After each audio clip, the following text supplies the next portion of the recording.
I've been doing this vlog here on YouTube since May of 2013. Technically, I started in July of 2012, but it wasn't until May of 2013 that I decided I would actually do videos and now podcasts for the general public. Prior to that, I was just kind of goofing around and doing little videos for my kids. And the thing I asked myself when I said, okay, now I'm going to do videos for the general public, men that are interested in a life in the Philippines or just life abroad, what can I share with this audience, these men, that will help them, that will make their life living abroad better? I analyzed it, as I often do, and I came to the conclusion that I needed to, some of the times, focus on here's what to look out for. Don't make this mistake. And then the other side of that is, well, as long as you're here, here's how you can maximize your stay, your life here abroad. Here's how to make the most of it. Here are some great places to go to, great things to do. And that's what gave me the template for my channel. Now, as the years progressed, and I started covering a lot of different topics and doing what I call show and tell videos and talking head videos and this and that,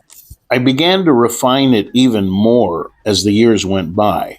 And I have what I call 3 levels. There's level 1, what I call newbie videos. So level 1 podcasts, if you will, those topics have to do with the basics. Things like a budget, how to navigate flying internationally, what are the visa requirements, what are some of the basic customs that you'll encounter, pretty much the elementary getting through the door type of topics. And there are channels that's all they do, which is fine. We need different channels that are different types. So there's level 1, which is just pragmatic, basic, answering a lot of the questions that you have about making a life in the Philippines.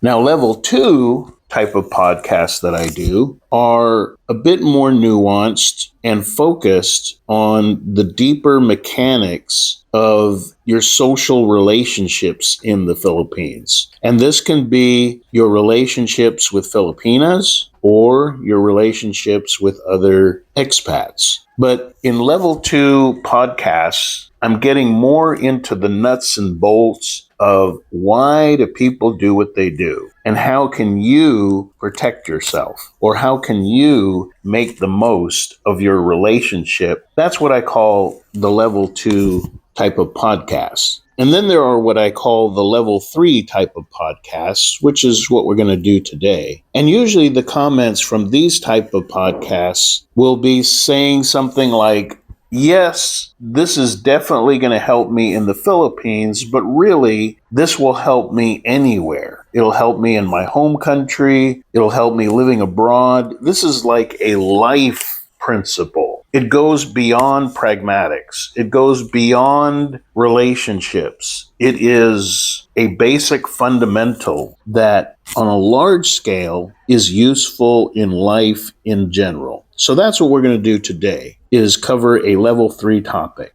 Now, I'll tell you this at the outset. What I'm going to talk about here for the next few minutes is not for everyone's ears, because not everyone has the same values or priorities in life. Not everybody is at a certain point of maturity in the arc of their life. Some people mature earlier, some later in life. And so you may resonate with this and you may not. You might think it's just crazy talk. But should you live to be a bit older, it'll start making sense to you, hopefully.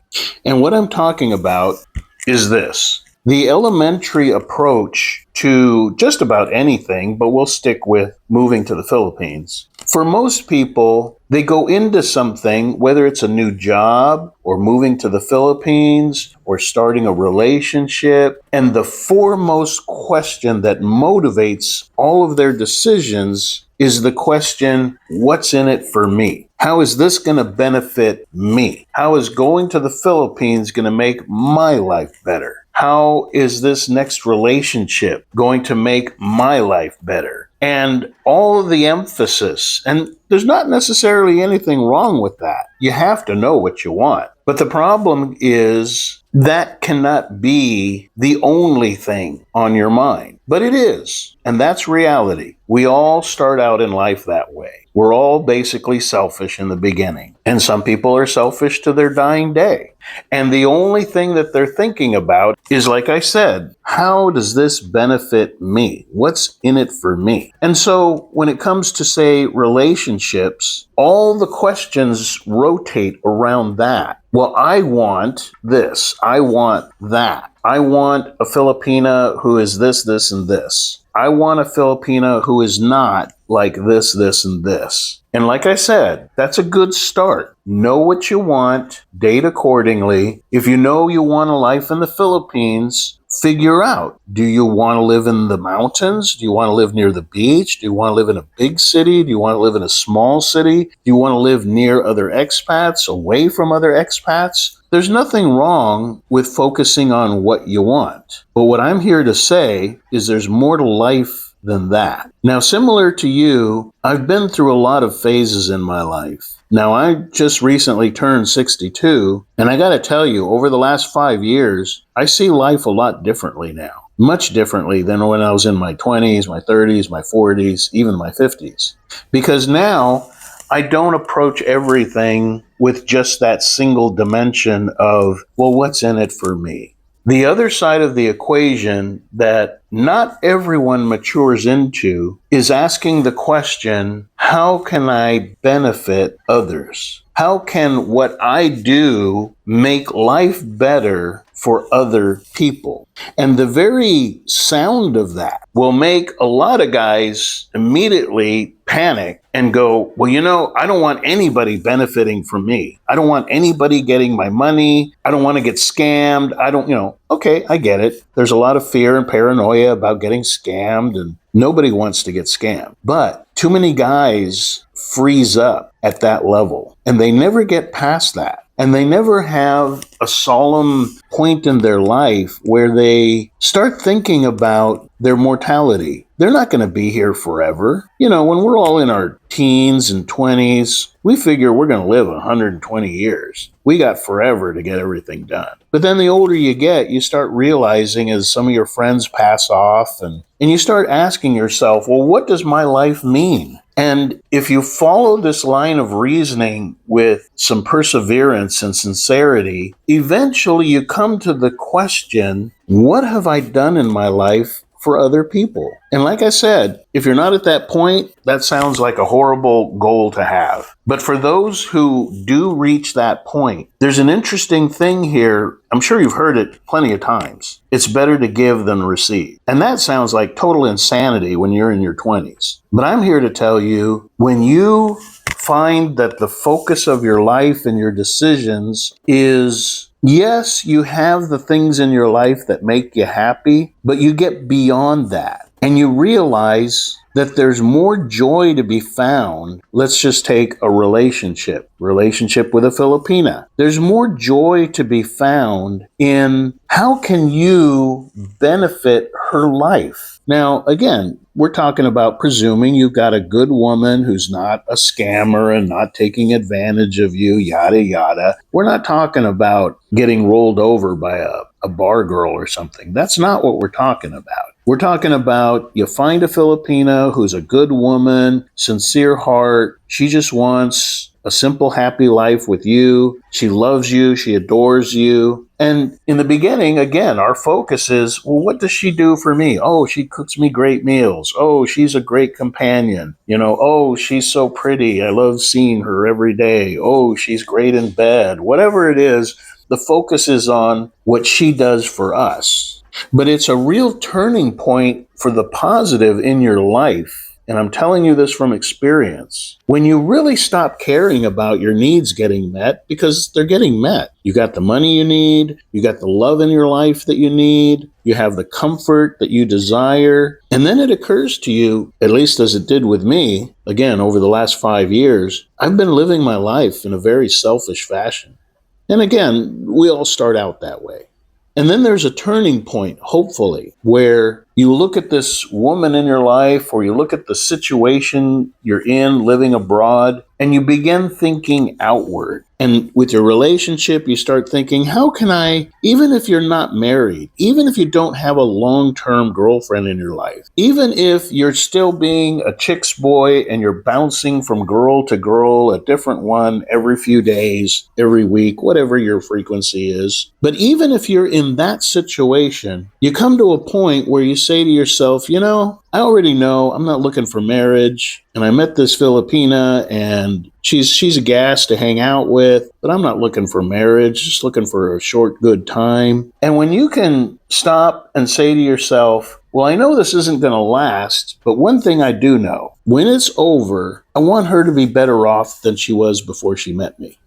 Now, again, that's something that sounds totally crazy when you're still in the mode of me, me, me, me. It's all about me, my needs, my wants. But when I talk about making someone else's life better, I don't mean setting them up for life. I don't mean giving them $3,000. I don't mean paying for all their college tuition or anything. I'm talking about the amount of care or compassion or advice. If you're dating younger women, many of these women are on a bad path and they don't know it. And if you have the good advice and direction to share with them, share it with them. And I'll tell you this much, the majority of people that you talk to and give good advice to, it's going to fall on deaf ears. I have that happen with the channel all the time. I warn men, don't do this. They listen to my video, and that's the first thing they do when they get to the Philippines. Not everyone is going to listen when you try to give them something of value,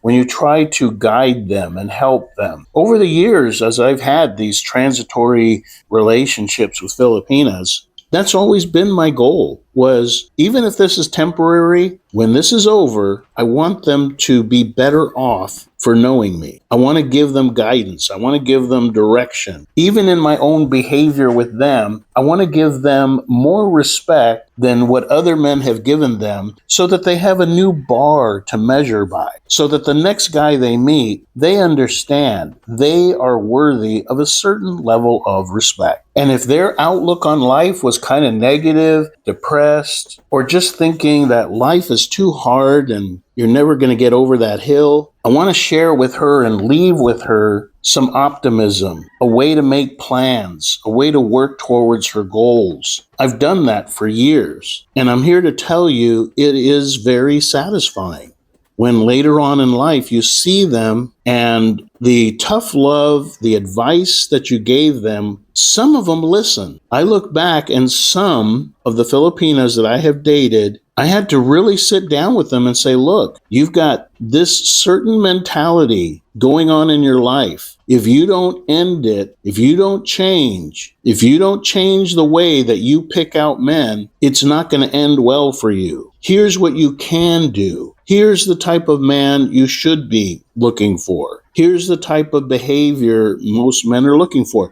Some women listened, some did not. But the ones that did, I'm happy for them. We had our little short season together, but she moved on. She met a better guy and recognized, oh, here's a guy that's interested in a long-term relationship. And now she's married to the guy. They're living a good life because she understood when I told her, you can't be bouncing around guy to guy simultaneously and expect any man to take you serious. No man is going to get serious with a woman that is dating another guy 24 hours after you just went on a date with her.